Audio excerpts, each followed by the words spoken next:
Bollywood silver screen presenting dead island. इस कहानी की शुरुआत में हमें बेथ और हैरी को दिखाया जाता है, जो कि एक यंग कपल है और ये दोनों एक बोट से 10 दिन के लिए छुट्टियां मनाने के लिए पूरी तरह से आइसोलेटेड आइलैंड पर आए हैं, जिसे कोरल आइलैंड भी कहा जाता है। जो आदमी ने बोट से छोड़ने के लिए आया है वो इन्हें एक सैटेलाइट फोन देता है और कहता है कि अगर 10 दिन से पहले तुम वापस लौटना चाहो तो तुम मुझे इस पर कॉल करना।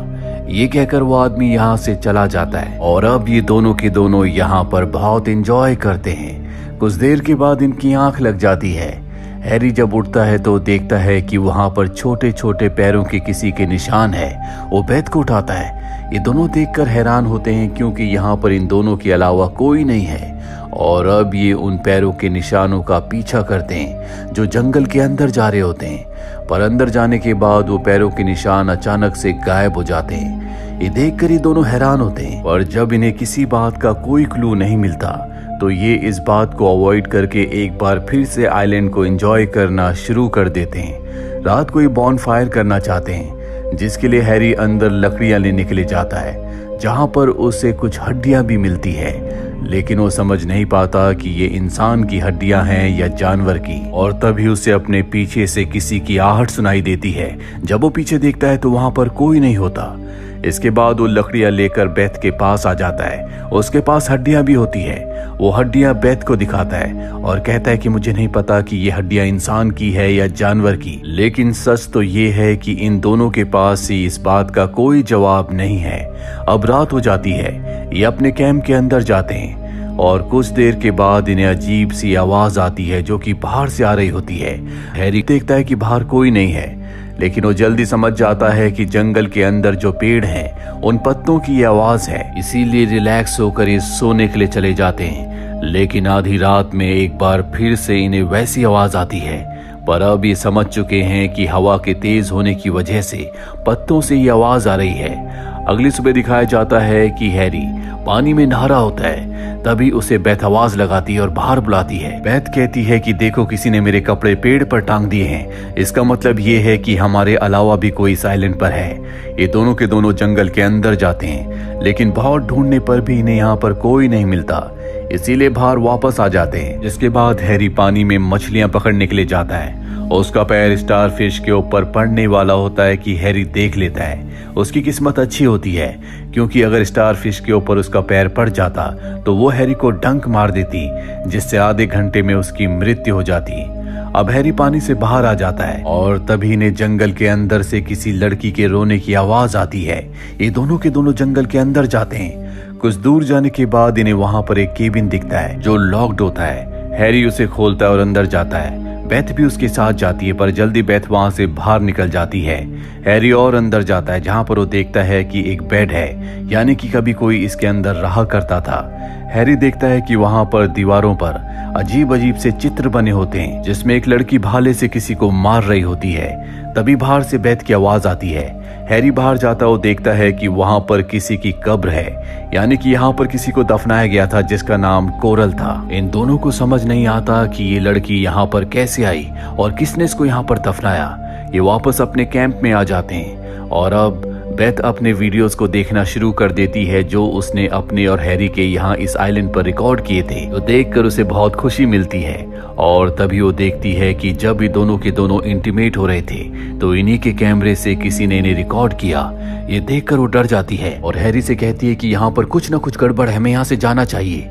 हैरी उसे समझाता और कहता है कि शायद यहाँ पर कोई बच्चा या कोई दूसरा आदमी आया होगा जिसने हमारे साथ ये प्रैंक किया है। इस आइलैंड पर हमारे अलावा कोई नहीं है। तुम इन सब बातों पर ध्यान मत दो, हम यहाँ पर एंजॉय करने के लिए आए हैं। और अब उसका मूड ठीक करने के लिए वो आदिवासियों की तरह उसके चेहरे पर कुछ लगाता है। ये दोनों के दोनों एंजॉय करते हैं और भागते भागते जंगल के अंदर पहुंच जाते हैं, जहां पर इन्हें केबिन और वही कब्र दिखती है जो कि कोरल की है। लेकिन सबसे हैरानी की बात ये होती है कि एक दिन पहले ये जंगल के किसी और हिस्से में थी और आज ये केबिन और कब्र किसी और हिस्से में है। और इन दोनों को ये बात समझ में नहीं आती। तभी इन्हें बाहर समंदर से कोई आवाज आती है।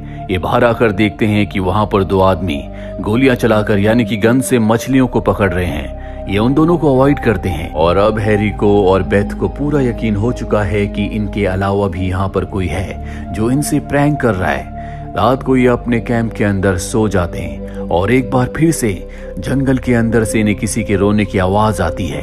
हैरी वहां पर अकेला जाना चाहता है, लेकिन बेथ को डर लग रहा होता है, इसीलिए बेथ भी उसके साथ जाती है।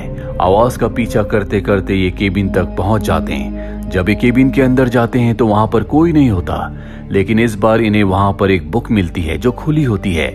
ऐसा लग रहा होता है कि शायद कोई इसे अभी कुछ देर पहले पढ़ रहा था। बेथ बाहर देखती है जहां पर कोरल की कब्र को अब किसी ने ठीक कर दिया था, वो पहले से बेहतर हालत में होती है। इन दोनों को लगता है कि सुबह जो दो लोग मछलियां पकड़ रहे थे ये केबिन उन्हीं का है और उन्होंने यहाँ पर कोरल की कब्र को ठीक किया है। वे दोनों के दोनों वापस आ जाते हैं, लेकिन बेथ बहुत ज्यादा डरी हुई है। उसे लगता है कि कोई सोने के बाद इनके ऊपर नजर रखता है, इसीलिए हैरी से कहती है कि आज हम दोनों बाहर ही सोएंगे। ये दोनों के दोनों बाहर सो जाते हैं और सुबह जब बेथ उठती है तो देखती है कि किसी ने जेलीफिश को बहुत बुरी तरह से मारकर वहां पर लटका रखा है। बेथ बहुत ज्यादा डर जाती है। वो हैरी से कहती है कि अब मैं यहाँ पर रुकना नहीं चाहती, हमें यहाँ से वापस जाना होगा। हालांकि 10 दिन के बाद जो आदमी ने छोड़ने आया था वो अपने आप ही आएगा, लेकिन अब इनके पास सैटेलाइट से उसे कॉल करके बुलाने के अलावा कोई रास्ता नहीं है, क्योंकि इन्हें समझ में आ चुका है कि कोई ना कोई है जो इन्हें परेशान कर रहा है।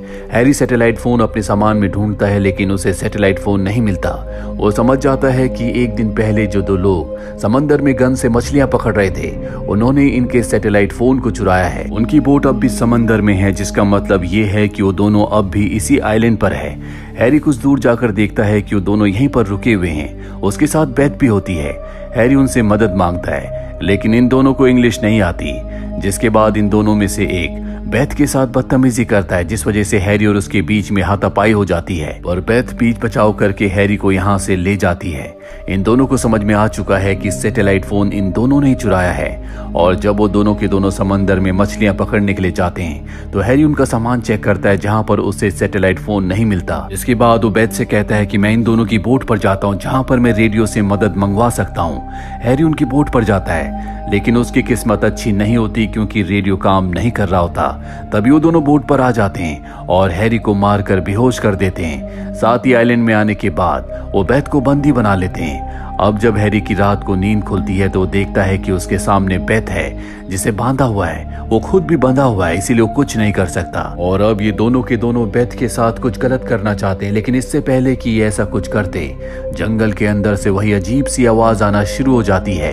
इन दोनों को लगता है कि अंदर से कोई इन्हें देख रहा है। ये दोनों जंगल के अंदर जाते हैं और ठीक इसी वक्त हैरी अपने हाथ खोलकर बेथ को भी आजाद कर देता है और तभी इन्हें गोलियां चलने की आवाज आती है। ये देखते हैं कि उन दोनों में से एक आदमी जख्मी है। इसके बाद दूसरा आदमी उसे अपनी बोट पर बिठाकर इस जगह से निकल जाते हैं। इन दोनों को कुछ समझ नहीं आता कि यहाँ पर क्या हुआ था, किसने गोलियां चलाई थी और ये दोनों क्यों भाग गए। और कहीं ना कहीं बेथ बहुत संतुष्ट भी होती है, क्योंकि उसे लगता है कि अब तक जो कुछ यहाँ पर हो रहा था वो यही दोनों कर रहे थे। ये दोनों के दोनों सो जाते हैं। अगली सुबह बेथ उठकर देखती है कि वहां पर उन दोनों में से एक के खून के निशान है।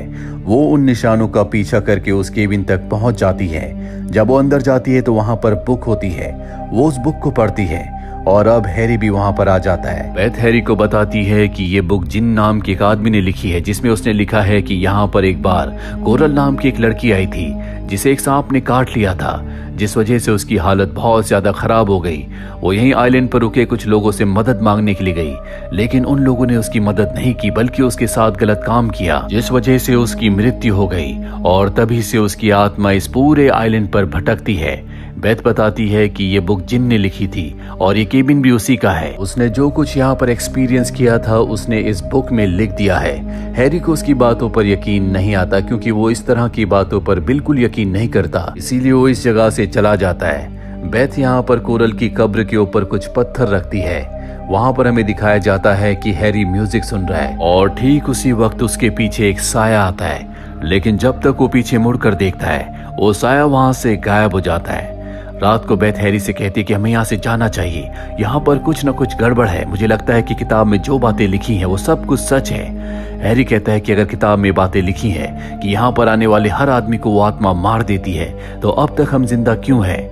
इस बात का बेथ के पास कोई जवाब नहीं होता और बेथ अब यहाँ पर बहुत ज्यादा डर चुकी है। रात को इन दोनों को एक बार फिर से एहसास होता है कि इनके आसपास कोई है, लेकिन इन्हें आसपास कोई नहीं दिखता। अगली सुबह बेथ कहती कि हमें यहाँ से जाना होगा।